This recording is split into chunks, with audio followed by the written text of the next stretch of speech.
മുഖ്യമന്ത്രി സ്ഥാനത്തെക്കുറിച്ച് ചർച്ച അത് അതിന് ശേഷം തീരുമാനിക്കേണ്ട കാര്യമാണ്. ആദ്യം പഞ്ചായത്ത് ഇലക്ഷൻ ജയിക്കണം, 2 നിയമസഭ ജയിച്ച് ഭൂരിപക്ഷം ഉണ്ടാകണം. ഇതിനുശേഷമല്ലേ മുഖ്യമന്ത്രിനെ തീരുമാനിക്കേണ്ട ആവശ്യമുള്ളൂ. NSSും SNDPയും രമേശ് ചെന്നിത്തല പുകഴ്ത്തി രംഗത്തെത്തുന്നു. അതിന് പിന്നാലെ സമസ്തയുടെ പരിപാടി പങ്കെടുക്കുന്നു. ഇപ്പോൾ പാലക്കാട് തങ്ങളടക്കം ചെന്നിത്തലയെ പുകഴ്ത്തി പോസ്റ്റ് ഇട്ടിരിക്കുക. അപ്പോൾ ഈ ചെന്നിത്തല ഒരു സർവ്വസ്വീകാരനായിട്ടുണ്ടോ UDF ഇപ്പോൾ? അതിപ്പോൾ എല്ലാവരും പുകഴ്ത്താറൊക്കെയുണ്ട്, എല്ലാവരും പുകഴ്ത്താറൊക്കെയുണ്ട്, ആരും എഴുത്താറൊന്നുമില്ല. അതുകൊണ്ട് ആരെങ്കിലും പുകഴ്ത്തിയാൽ മുഖ്യമന്ത്രിയാവില്ല. അതിന് കോൺഗ്രസ്സിന് ചില ചിട്ടവട്ടങ്ങളൊക്കെയുണ്ട്. കോൺഗ്രസ് നിയമസഭാ കക്ഷിയുടെ ഭൂരിപക്ഷം നോക്കണം, ഡൽഹിയുടെ അഭിപ്രായം അറിയണം. അപ്പോൾ ആ തീരുമാനം ഞാൻ പറഞ്ഞല്ലോ, മല്ലികാർജ്ജുൻ ഖാർഗെയും രാഹുൽ ഗാന്ധി ഉള്ളപ്പോൾ ഇത് ഇവിടെ വെറുതെ ചർച്ച ചെയ്യേണ്ട ഒരാവശ്യമില്ല. ഇങ്ങനെ പിന്നെ എല്ലാ സമുദായങ്ങളും കോൺഗ്രസ്സുകാരെ ഇപ്പോൾ സ്വീകരിക്കുന്നത് നല്ല കാര്യമല്ലേ?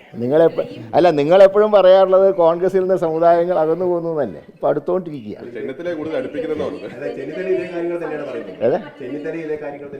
VD സതീശൻ ഇതേ കാര്യങ്ങൾ തന്നെയാണ് പറയുന്നത്.